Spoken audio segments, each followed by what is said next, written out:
Sorry if my coffee looks super grody. This morning, I have like pistachio protein. It's not a powder, it's like a, not a frosting. What is that?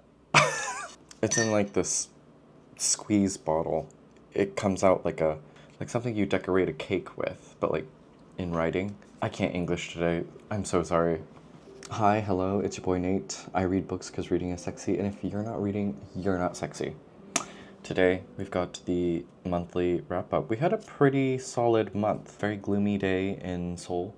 It is raining, thunderstorms all morning, and that's what woke me up. Incited me to do this. So, let's do this. Total count, y'all, let's see here. 15 books. 15 books for August. I think this is like my best month of the year so far. Just had like a week off during vacation. I don't think I read a lot. I read a lot of like small books this month and like decently sized books, but that week off really allowed me time to read, which I was super grateful for.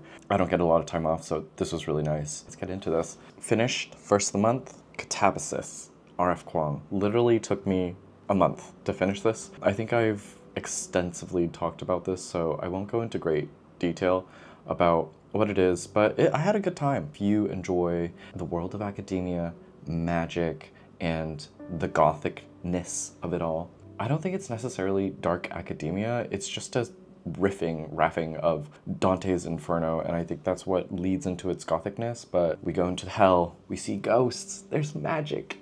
Just a fun, grand time that like brought me back to that feeling when I was a kid reading Harry Potter, and just like that mystery and mysticism of it all. It was fun. It was fine. A bit too long, I think. I think like 50, 100 so pages could have been shaved off. I think mostly it's about what the world of academia can achieve, if it can achieve anything at all, its place in the world, what does it have to say. I think some of us believe that like the world of academia is just an incubator, an echo chamber of itself, sort of like a safety zone outside of the quote-unquote real world, and if it actually resolves real world issues, I think it plays into that, and also just F Kuang's role as a student, PhD. In effect, I think this is what it's really about. To me, F Kuang is just like a popcorn read, and I think this will be my last, honestly. Yeah. But if you enjoyed Babel, I think you might really enjoy this. I haven't read Babel, but that's what it's given me. Katabasis. Really rough here. I feel like I haven't talked into the camera in so long. I haven't like vlogged in 2 weeks, let it be known. So this feels really odd. Anyway, I don't have this one with me, but I finished it on the plane over to LA. I read The High Road by Edna O'Brien. It's about a woman who sort of like explores the lives of all of her neighbors in like a rear window kind of way. Talking Hitchcock. No mystery or thriller, but something does happen at the end that's quite striking. But I loved how intimate this was. This is like dwelling into the little lives and all the windows around you and just like making up things. But it's this woman, and she just takes note of all these little things of different little people, and really made me realize, like being on that plane and reading it, I was like, whoa, there are other lives around me in the dark, in this hunk of metal in the sky, living on their way to somewhere and living a life. And I was just like, not that great of an epiphany, guys, but yeah, people really do be out there living their life. Anyway, just added to the magic of the book. O'Brien has this like beautiful prose that feels very intimate. It almost feels like whispers or secrets, just like the little details and the way her sentences move. It's really inviting too, and just loved sort of like the secret worlds that she created with all of her characters, and it's quite a cast and really just beautiful. Whimsical. Had a good time with this one. Thank you, Modern Ajuma, for gifting it to me. Love ya.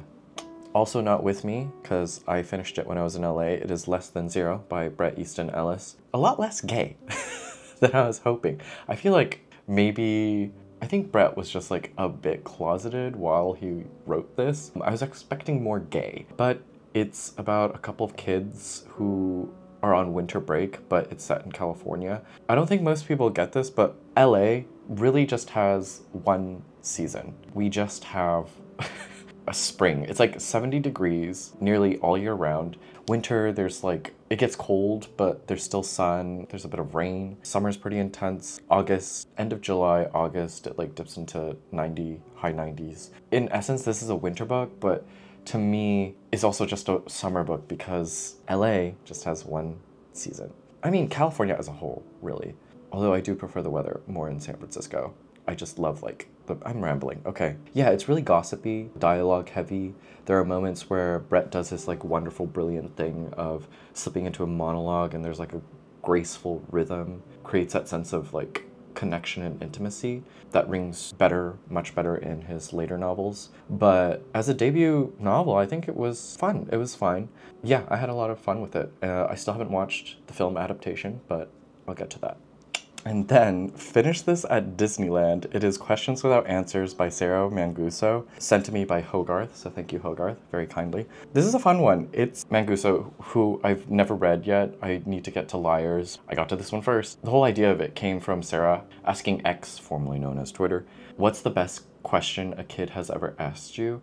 And it's just a collection of those questions with like illustration on the side, done by Liana Fink. And it's just a fun little book, fun like coffee table book. I had a good time like sharing it with my friends when I was at Disneyland. Reading it in lines at Disneyland, guys, Kindle pals out there, any e-readers, read in line at Disneyland. It's like a great way to pass the time, just saying.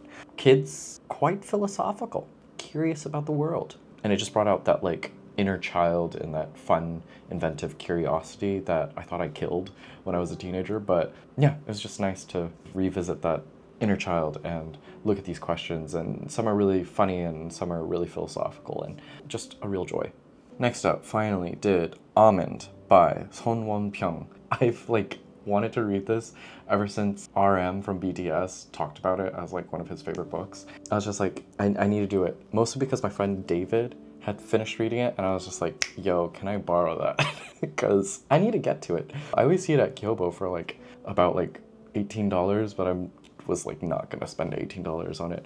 Anyway, finally did it. Was not expecting the YA tone to this. I had read her recently translated book, Counterattacks at 30, which I thought was really surprising. A lot of like notes on Korean society as a whole.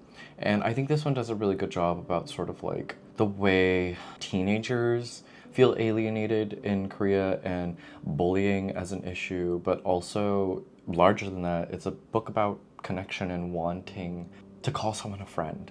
We have this boy named Yoonjae where it's really hard for him to express his like feelings.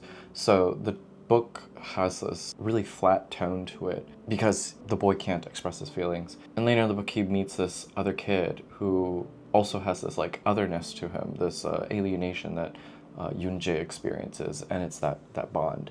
Yeah, I thought this was fine, sweet and tender at times. I think it just follows like typical crescendos of plot. More so, it's like a mood piece on teen angst in Korea. So if you're looking for that, I think you'd enjoy this. Finally happy I got to this, and thank you, David, for sending this over. Next up, another book I don't have with me because I've already sent it off to a friend, and I also finished this at Disneyland. 3 Days in That Autumn by Park Wan-Suh. It's about an abortionist who handles comfort women during the Korean War, and I think it's such an important narrative, given that I don't think we have a lot of narratives surrounding this story and how this history is just not talked about enough. So I think it's a very important work. It's a very short read. It's like 60 or 70 pages, a novella of sorts, but it's told very straight. It goes through like the lives of a few women, and then that's it. It's sort of like slice of life, but offers, I think, a lot of notes about the feelings, the sentiments, and the struggles that comfort women were going through when it came to giving birth or going through abortions. A very important narrative and important for history's sake.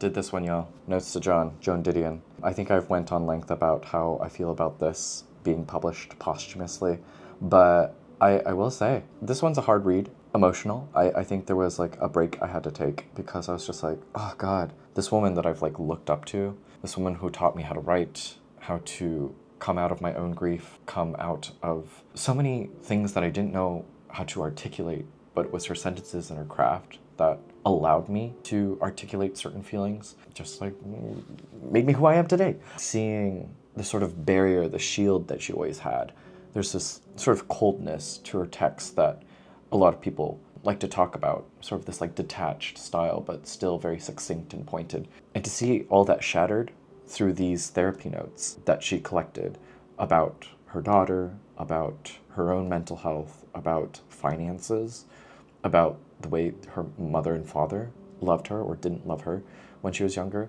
it broke me. And to see the Titan fall, or to see the Titan as a person, I think enriched my love for Joan Didion.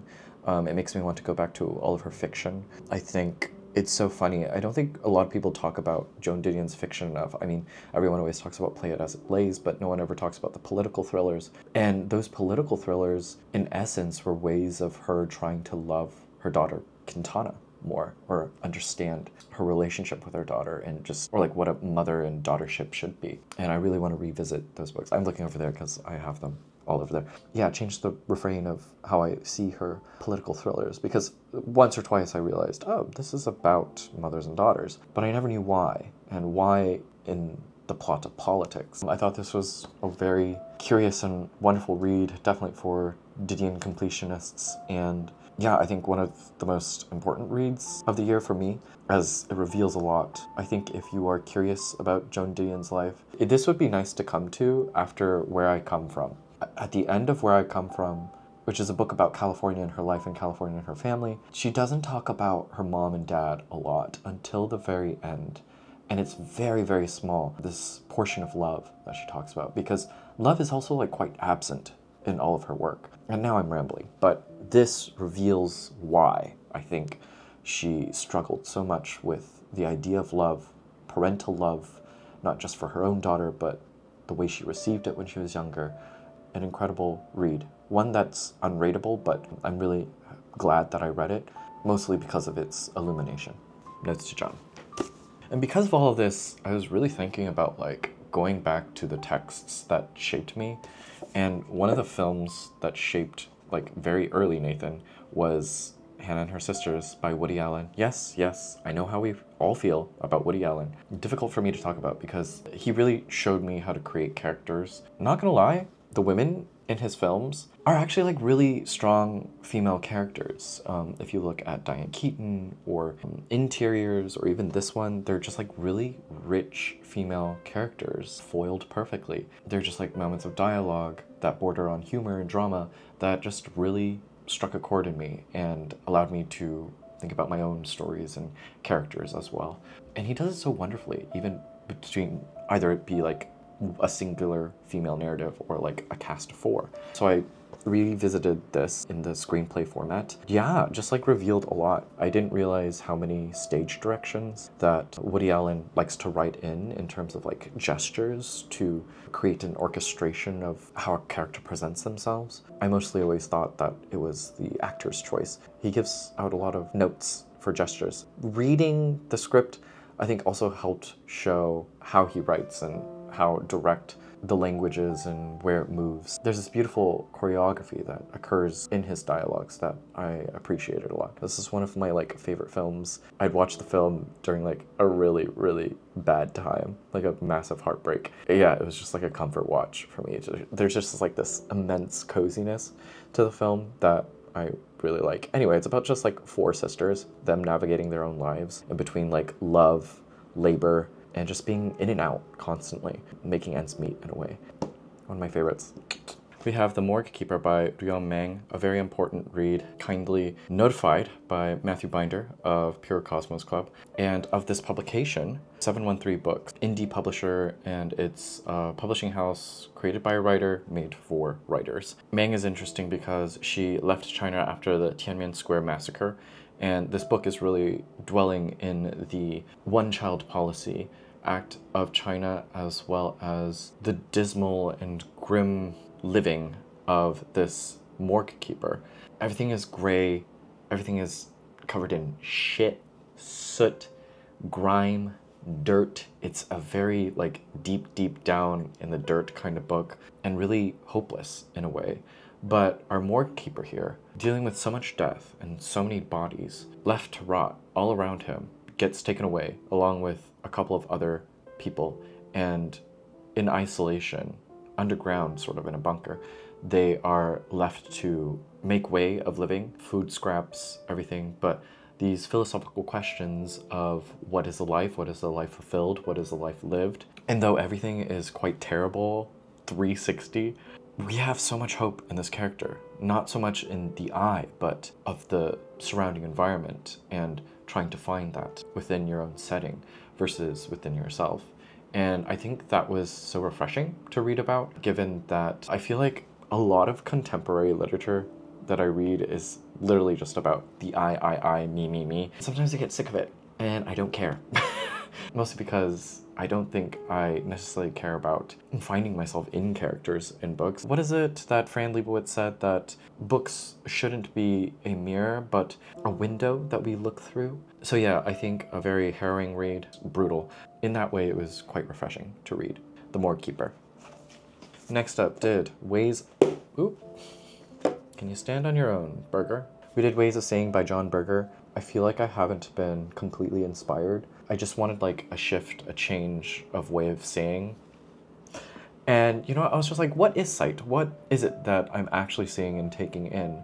Because I think like, not to say that like my brain is fried and like what I see fries me. Being on social media, being on TikTok and constantly seeing videos and images, I think to myself like, what actually is my eye grasping? And I really wanted to go back to that. And this says everything that I know, but reframed in a way that I wish I could articulate in person. So this was really refreshing in that it felt like a really nice academic text that brought me back to the classroom, brought me back to learning, and helped me see how fine painting was used as like advertisements in the late 70s and 80s, and what advertisement is, and ultimately what happens to an individual that exists in capitalism when they constantly see advertisements, and what is a person and what is being sold. That nod and directness towards what capitalism is was really scary for me because it caught me by surprise, but also this is written in 1972, I believe. I'm a fact check.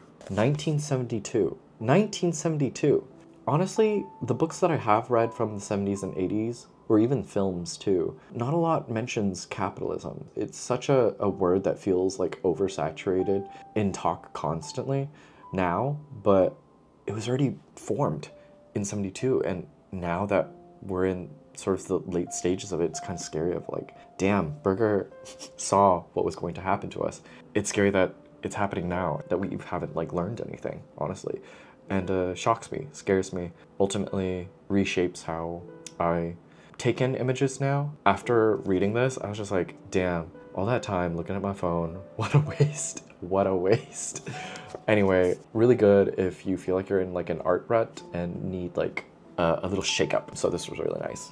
Next up, sent to me by Atria Books, It Girl, The Legacy and Life of Jane... Did I say that right? The Life and Legacy of Jane Birkin by Marisa Meltzer. So happy that they sent this to me. I adored this. Jane Birkin was someone that like I only knew by way of the handbag. I had watched La Piste. I didn't know much about her.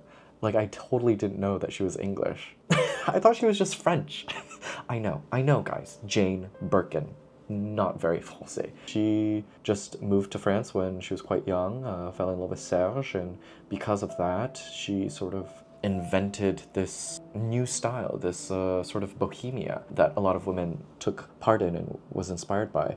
And yeah, just like learning about her life, finally, like I knew nothing about her, and now Meltzer created this like gorgeous, gorgeous portrait of her, pinpointed by ways of the different men that she was involved with. Serge, a French director that I forget the name of, but I have some of his films saved on my letterbox to watch later. And also a couple of other films that she did with like Agnes Varda. I know the Birkin bag one, but there was another one that she did that sounds really intriguing. And selling off her own bags to support the AIDS crisis, how she kept a pencil in her mouth to sound more French, and learning French through recordings on the set of La Piscine, and how the same week Serge died, her father died, so having to deal with so much pain and grief. She's had such a very full, rich, lived life. For the longest time, I feel like the public eye has ignored most of her life in that way. She's done so much. She was in theater. Did anybody know? No. And yeah, starred in a couple of like interesting films. So happy that this is out, coming to you October. It was a lot of fun learning about her. Also because Meltzer's style is very like journalistic in that snappy fashion writing kind of way. Not once was I ever lulled or bored. I had a really good time with this one. So if you are curious about Jane Birkin's life, I feel like this is a perfect way to start. And actually for my first read of September, I'm starting Jane Birkin's collected diaries called Monkey Diaries. Most of the big portions are pulled out of the diaries and slipped into here, but it has made me curious about her own voice and her own writing. So thank you, Autria Books and Marisa, for this. Okay, for time's sake and also in fear of running out of storage on my SD card, gonna talk about these together.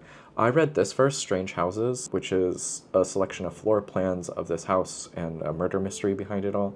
I thought it was gonna be spooky, but was less spooked and more intrigued. It's very logical, the way that this is written, and so that took a lot of like the emotive drive of the book. Very, very little of it, and I feel like emotions need to be involved in order to create like an invigorating experience, especially when it comes to like murder and horror, because you can only rely so much on thrills and scare factors, but there's actually little of that. So this was quite flat to me, but still fun in like a logical puzzle kind of way. Then I read this, which came out first. I had a better time with this one. Just like the pictures involved were really interesting. A lot more like psych involved, as well as there's like a richer background and story to all the characters in this one. So I liked this one a lot more, but overall still just fine. Uketsu, YouTuber, like mystery, horror, crime YouTuber. I just don't think he has the chops for creating books, but still like fun and fine overall. I don't watch reality television, but this is my reality television. 3-star books. Finally did Notes of a Crocodile by Miaojin. Ah, so wonderful. Trapped, steeped in the feels of a 20-something-year-old. Just like all those ravaging feelings, those like heightened emotions just rush through this book. Yeah, we go through romantic yearnings, and it's very pinpointed in time. The Murakami books that came out, the films mentioned in here, Betty Blue, is really referential to the time, but I still think like the emotions string high enough to speak to us now. Damn, I really wish this like swept me in my 20s, because I would have felt a lot more and maybe cried more. But fantastic, I loved this. It was perfect for summer. Finally, last book of August. What a long month, guys, but thank you, Emily of Soul Silent Book Club. She let me borrow this beautiful poetry collection, Frank Sonnets by Diane Suess. A collection of sonnets in shape of a memoir as well, and just so beautifully done. It's sweet, it's sad, it's funny. There's like one sonnet just about tits, and I'm just like, after like all the sorrow and pain that was expressed in here, and just to have like sonnets about tits and just like other poems, it just made me laugh, it made me cry. Just such a beautiful collection that I feel like I could like revisit constantly. If you are struggling with poetry, I think this is such a nice gateway into it. I think the first sonnet ends with a question and pretty much sums up lifehood of this book, where it goes, how do I explain this restless search for beauty or relief? Sometimes you forget that like when you see a person and how much they offer and what they do offer are just parts of a whole, right? It's really important what those parts are and how you deliver them. That's why I think like first impressions are so important. But when it's gathered like this, that hands off so much intimacy and invites so much of yourself into these sonnets, it's just mere music, pure poetry, and so beautifully rendered. I forget who said it, but like for poetry, it's not so much like the technicality of it, but like what sits with you and how the poem sits in you is where the magic really happens. Poetry is sort of, yeah, beautiful and magical in a way, because it's just like a set of words that works like a chord in music, and just like the way that it's strummed, the way that the vocal cords work, the way that it's belted out is just the beauty and magic of it all. And that's what this collection did for me, and can't wait to revisit it. I need to get a copy of my own, but so beautifully done. 5 stars from me. Maybe my favorites of the year. We'll see. Enjoyed this tons. Thank you, Emily.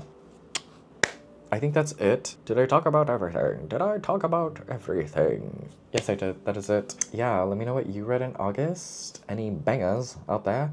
And as always, be well, do good work, keep in touch. Okay, guys, it's thumbnail time. Oh, good God. Okay, I hope one of those work. Whew.